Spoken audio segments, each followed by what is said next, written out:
ओम धन्वंतरे नमः। आप सभी का मेरे YouTube चैनल पर हार्दिक स्वागत है।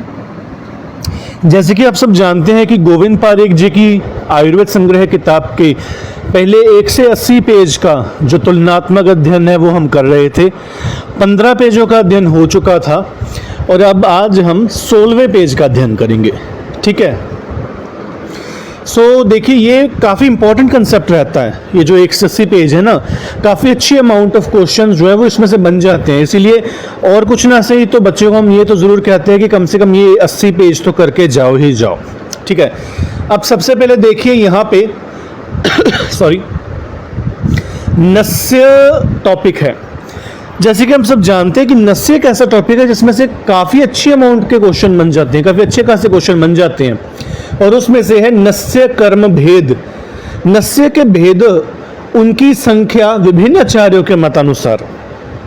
यहाँ पर यदि देखा जाए तो सर्वप्रथम आचार्य चरक का भेद बतलाया गया है, मत बतलाया गया है। आचार्य चरक कहते हैं कि नस्य 5 प्रकार का है कर्मानुसार, और आचार्य सुश्रुत कहते हैं कि नस्य 2 प्रकार का है, और 2 की वो फर्दर सब डिविजन्स कहते हैं 5। तो कभी कभार सवाल आ जाता है कि आचार्य सुश्रुत मत अनुसार नस्य कितने प्रकार का है। वहाँ पे लिखा हो 2, हम 2 टिक कर देंगे। लिखा हो 5, हम 5 टिक कर देंगे। पर जब बात आए 2 और 5 दोनों, तो बोथ ए एंड बी आए, तो उसमें option C both A and B दोनों आएगा। ठीक है। फिर इसमें आता है आचार्य वाग्भट का मत। आचार्य वाग्भट 3 प्रकार के नस्य जो है वो मानते हैं। ठीक है। अब इन्हीं नस्य के भेदों का कुछ विस्तृत अध्ययन करने के लिए मैंने एक स्लाइड तैयार की है। ठीक है। ये देखिए, यहाँ पे नस्य को मैंने समराइज किया है। ठीक है। आचार्य चरक सर्वप्रथम पंचविध पंचविध प्रकार का नस्य मानते हैं, जो कि है कर्म अनुसार। सबसे पहले आचार्य मानते हैं रेचन यानी कि प्योरिफिकेटरी नस्य। फिर वह कहते हैं ब्रह्मण या तर्पण नस्य, जो नरिशिंग नेचर का नस्य होता है। फिर होता है शमन नस्य यानी कि पैलिएटिव नस्य, और उसके बाद नावन नस्य अलॉन्ग विद ऑयल, और लास्ट है प्रतिमर्श नस्य, जो कि डेली यूज के लिए हम जैसे कि अणुतेल का नस्य करते हैं। सो 2 ड्रॉप ऑफ ऑयल पर नॉस्ट्रिल। फिर हमारे पास दूसरा आता है आचार्य सुश्रुत मत अनुसार। देखिए, आचार्य सुश्रुत 2 प्रकार का नस्य मानते हैं। सबसे पहले शिरोविरेचन और स्नेहन, जो कि फर्दर 5 प्रकार में डिवाइड होगा, जैसे कि मैंने आपको पहले बता ही दिया है। तो शिरोविरेचन में हमारे पास 2 प्रकार का नस्य है, वो है अवपीड़ और प्रधमन नस्य। तो देखिए, अवपीड़ नस्य क्या है। अवपीड़ नस्य माने कोई भी द्रव्य, यथा जैसे लहसुन जैसा तीक्ष्ण द्रव्य या नीम जैसा तिक्त द्रव्य, उस एकल द्रव्य का या कंपाउंड फॉर्मुलेशन का हम कल्क बना ले, और उस कल्क को निचोड़ के जो रस निकलेगा, जो स्वरस आएगा, उस स्वरस का हम नस्य देंगे। फिर है प्रधमन नस्य। प्रधमन नस्य यानी कि चूर्ण नस्य, जो नलिका की सहायता से हम नस्य देते हैं, वो प्रधमन नस्य है। ठीक है। फिर एक आता है हमारे पास स्नेहन में नस्य, शिरोविरेचन और प्रतिमर्श। एक धमापन नस्य भी होता है, जो कि धूम नस्य जिसे हम कहते हैं, यानी कि धुएं के रूप में जो नस्य दिया जाए, जो कि धूमपान में आ जाता है। फिर ऑप्शन पॉइंट ग, तीसरा पॉइंट आचार्य काश्यप मत अनुसार। आचार्य काश्यप जो है 2 प्रकार का नस्य कहते हैं, एक है पूरण नस्य और एक है शोधन नस्य। देखिए, मोटा मोटा सभी आचार्यों का मत एक ही है कि एक नस्य जो शोधन करेगा, एक नस्य तर्पण करेगा, एक नस्य शमन करेगा। कहने का मतलब अलग है, और वो अलग अलग जो कहने का मत है उसी से हमारे सवाल बन जाते हैं। लास्ट है आचार्य वाग्भट का मत, जो है त्रिविध, विरेचन, ब्रह्मण और शमन। आप इसकी संख्या और इसके नाम को याद कर लीजिएगा। ठीक है। प्रश्न इसमें से आ सकते हैं। फिर अब हम आते हैं, इंपॉर्टेंट टॉपिक है वर्धमान पिप्पली रसायन। काफ़ी अच्छी सवाल इसमें से बन सकते हैं। हमारे पास सबसे पहले है वर्धमान पिप्पली रसायन का रोग अधिकार। अब आचार्य चरक इसका रोग अधिकार किसको मानते हैं? रसायन कर्म है इसका रोग अधिकार, यानी कि वर्धमान पिप्पली का हम सेवन करेंगे रसायन हेतु। फिर आचार्य सुश्रुत का मत आता है। आचार्य सुश्रुत बतलाते हैं कि इसका प्रयोग हम वात रक्त में भी कर सकते हैं, एज वेल एज तृतीयक ज्वर में भी। अब तृतीयक ज्वर की बात उठी है, तो यदि ऑप्शन में तृतीयक ज्वर की जगह विषम ज्वर भी लिखा है तो हम उससे भी टिक कर सकते हैं, क्योंकि तृतीयक ज्वर है तो एक प्रकार का विषम ज्वर ही। So that's why. फिर आचार्य काश्यप का मत आएगा। आचार्य काश्यप कहते हैं राजयक्ष्मा एवं शोथ। सो इस प्रकार से रोगाधिकार बतलाए गए हैं विभिन्न आचार्य मतानुसार। अब वर्धमान पिपली की मात्रा 3 प्रकार से कही गई है, उत्तम, हीन और उत्तम, मध्यम और हीन। ठीक है, और इस उत्तम, मध्यम और हीन मात्रा में कितनी कितनी लेनी चाहिए पिपली?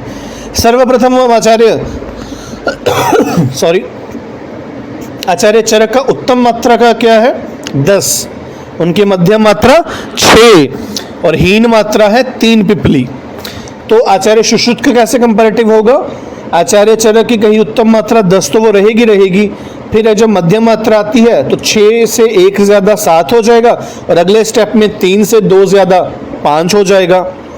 फिर आचार्य भोज का मत, आचार्य भोज उत्तम में तो 10 ही मानते हैं, मध्यम में उनका मतमतांतर है 7 है, कहीं 5 भी बोला है, और हीन बल में 3 मात्रा है जो कि आचार्य चरक के समान ही है। फिर है इनकी कल्पना, उत्तम मात्रा दे रहे हैं तो हम उसको पीस कर देंगे, कल्क के रूप में देंगे पिपली को। मध्यम मात्रा है तो क्वाथ के रूप में देंगे, और यदि हीन बल वाला है, हीन मात्रा है यदि उसकी, तो चूर्ण रूप में पिपली देंगे। मात्रा हीन दे रहे हैं, हीन बल वाला पुरुष है तो चूर्ण रूप में देंगे। उत्तम मात्रा नेचुरली उत्तम बल में देंगे, मध्यम में देंगे, हीन बल में देंगे। फिर अगला जो हाईलाइट करने योग्य पॉइंट है हमारा वो क्या है? वो है आचार्य जेजट का मत। सवाल ऐसे आता है हमारा कि किसने प्रकृति के अनुसार पिपली का सेवन बतलाया है? हम बृहत्तरी का मत स्थापित कर सकते हैं, बट कंफ्यूजन यही आती है। यहाँ पे मत आएगा आचार्य जेजट का, और आंसर होता है आचार्य जेजट, जो कि हम सोचते ही नहीं है। सो ये पॉइंट आप हाईलाइट कर लीजिएगा। फिर आता है ज्वर के बारे में। अब हम ज्वर के बारे में देखेंगे तो ज्वर की संज्ञा के बारे में सबसे पहले देखते हैं। देखिए, आचार्य चरक ने ज्वर को कहा है सर्वरोग अग्रज। अब अग्रज वर्ड होता है और एक होता है अनुज वर्ड। अग्रज वर्ड बड़े भाई के लिए आता है हिंदी भाषा में, अनुज वर्ड आता है छोटे भाई के लिए। सो सर्वरोग अग्रज की सभी रोगों का जो अग्रज है, अग्रज माने जो बृहत है, बड़ा है सभी रोगों में, वो ज्वर है। इसीलिए रोगराट भी सिनोनियम दिया है आचार्य चरक ने, जबकि आचार्य सुश्रुत रोगराट सर्वरोग अग्रज की जगह रोगराज और रोग निकराट कहते हैं। सो निकराट और राट में डिफरेंस आ जाता है। वो राट आ गया तो आचार्य चरक का मत है, निकराट आ गया तो आचार्य सुश्रुत का मत है, और सवाल यहीं से बनते हैं हमारे। कन्फ्यूजन जहाँ होगी सवाल वहीं पैदा होगा। सीधे सीधे सवाल के सीधे सीधे जवाब वो बहुत कम आते हैं। फिर रोगपति आचार्य वाग्भट मतानुसार। ठीक है, अब बारी आती है विषम ज्वर की संख्या की। आचार्य चरक 5 प्रकार का विषम ज्वर मानते, आचार्य काश्यप 7 प्रकार का विषम ज्वर मानते, और आचार्य हारीत 4 प्रकार का विषम ज्वर मानते हैं। और इसमें नाम तो हम जानते ही होंगे, आचार्य चरक और आचार्य सुश्रुत जो 5 प्रकार के मानते हैं, संतत, सतत, अन्य द्युषक, तृतीयक, चतुर्थक, इस प्रकार से। अब बारी आती है इनके अधिष्ठान की, और सवाल भी यही बनता है। हम याद कर लेते हैं संतत, सतत, अन्य द्युषक, तृतीयक और चतुर्थक, बट आचार्य चरक के मत में थोड़ी कंफ्यूजन आती है। जहां स्पेसिफाई किया है और जहां कुछ भी नहीं बोला वहां आचार्य चरक का मत चलेगा। पर मत क्या है? बच्चा क्या याद करेगा? संतत, सतत, अन्य द्युषक, तृतीयक, चतुर्थक, और उसमें वो दूसरी जगह कैसे याद करेगा? रस, रक्त, मांस, मेद, अस्थि, और यहाँ वो फंसेगा। रस रक्त के बाद मांस नहीं आना, तभी तो उन्होंने ब्रैकेट में उसको काटा मारा हुआ है, वहां पे आएगा मेद। तो सवाल भी यही आएगा, अन्य द्युषक का अधिष्ठान क्या है? रस रक्त तो होगा नहीं, मांस, मेद, तो वहां पे मेद नहीं आएगा, मांस आएगा। और सवाल ऐसे भी हो सकता है मांस, मेद, बोथ ए एंड बी और नन ऑफ अबव, तो वहां पे ऑप्शन ओनली मांस आएगा। फिर है तृतीयक में अस्थि, चतुर्थक में मज्जा। आचार्य सुश्रुत के मत की बात की जाए वहां पे सीधा सीधा आएगा रस, रक्त, मांस, मेद, लास्ट में अस्थि, बट लास्ट में एक और ट्विस्ट है। यहाँ पे अस्थि के साथ साथ मज्जा भी है।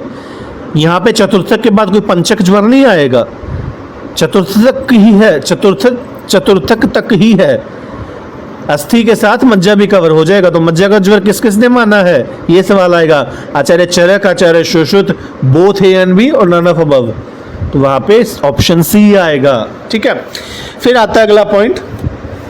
आचार्य हरित ने जो 4 प्रकार के विषम ज्वर माने हैं, वेला, एकाकी, तृतीयक और चतुर्थक, ये अपनी कॉपी पे नोट कर लेना। वेला, एकाकी, तृतीयक और चतुर्थक, जिसका अधिष्ठान रस, रक्त, मांस और अस्थि मन है। चतुर्थक में मेद नहीं आएगा। आचार्य हारित मत अनुसार अगर पूछ लिया चतुर्थक ज्वर का अधिष्ठान क्या है, तो वहां पे अस्थि आएगा, नोट मेद। ठीक है, फिर उसके बाद कुछ पॉइंट्स आते हैं। आचार्य चरक केवल चतुर्थक विपर्यय मानते हैं। आचार्य सुश्रुत तृतीयक और अन्य द्विषक विपर्यय भी मानते हैं। रस, रक्त, मांस, मेद साध्य है। फिर यदि अस्थि और मज्जा में चला जाएगा तो कृच्छ साध्य है, और असाध्य टोटली जब ज्वर शुक्र तक पहुंच गया तो वो असाध्य है। इस प्रकार से ये साध्य असाध्यता हो गई। फिर है गुल्म के भेद। आचार्य चरक, सुश्रुत और आचार्य काश्यप ने 5 प्रकार का गुल्म माना है, जबकि आचार्य वाग्भट और आचार्य शारंगधर ने 8 प्रकार का गुल्म माना है।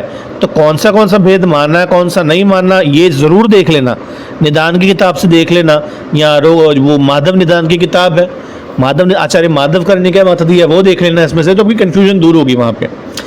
अब बात है रक्तगुल्म की चिकित्सा की। अब देखिए रक्तगुल्म को हम जब आयुर्वेद जो प्राचीन काल था, प्राचीन काल में तो इतनी टेक्नोलॉजी नहीं थी, तो वो रक्तगुल्म में स्पंदन भी रहता था, तो वो उसे गर्भ से मिस इंटरप्रेट करते थे, मिसडायग्नोस करते थे। तो वो कहते थे कि अगर ये गुल्म है तो गर्भस्नान करो, चिकित्सा इसमें। तो आचार्य चरक ने कहा 10 मास पश्चात शल्यकर्म करो, और आचार्य काश्यप ने कहा कि 12 मास पश्चात शल्यकर्म करो, कि अगर शल्यकर्म करें यदि गर्भ हो तो भी पता लग जाए, और यदि वक्त से पहले कर देंगे तो हम तो गर्भ की हत्या कर देंगे। ठीक है, इसीलिए ऐसे। लास्ट पॉइंट है रक्त पित्त में गंध पूर्व रूप में। सो पूर्व रूप में यदि मत्स्य गंधता है, मछली के समान गंध आ रही है, तो वो आचार्य चरक और आचार्य वाग्भट का मत है। और यदि लोह समान गंधी है तो वो आचार्य चरक और आचार्य सुश्रुत का मत है। सो कॉमन आएगा कि मत्स्य गंधी और लोह गंधी किसका मत है, आचार्य चरक, सुश्रुत, वाग्भट, आचार्य काश्यप। अब आचार्य चरक का आएगा कि दोनों माने आचार्य चरक ने। सो इस प्रकार से आपका जो 16वां जो चैप्टर वो है पन्ना है, 180 पन्नों की श्रृंखला में 16वां पृष्ठ संपन्न हुआ। यदि किसी भी प्रकार का डाउट हो, कुछ भी पूछना हो, तो कमेंट सेक्शन में आप अपने डाउट्स पूछ सकते हैं बेझिझक। ठीक है, कोई भी क्वेरी हो, किसी भी प्रकार की क्वेरी हो, कुछ ना समझ लगा हो तो आप पूछ सकते हैं। यदि वीडियो ज़रा सा भी अच्छा लगा हो तो वीडियो को लाइक कीजिए, कमेंट कीजिए, शेयर कीजिए अपने दोस्तों तक, ताकि सभी इसको देख सके। ठीक है, सभी इसका फ़ायदा उठा सके, और वीडियो को शेयर ज़रूर कीजिएगा। बाकी thank you so much, best of luck, तैयारी करते रहिए। कोई भी डाउट है यू कैन आस्क मी। ठीक है, so thank you so much.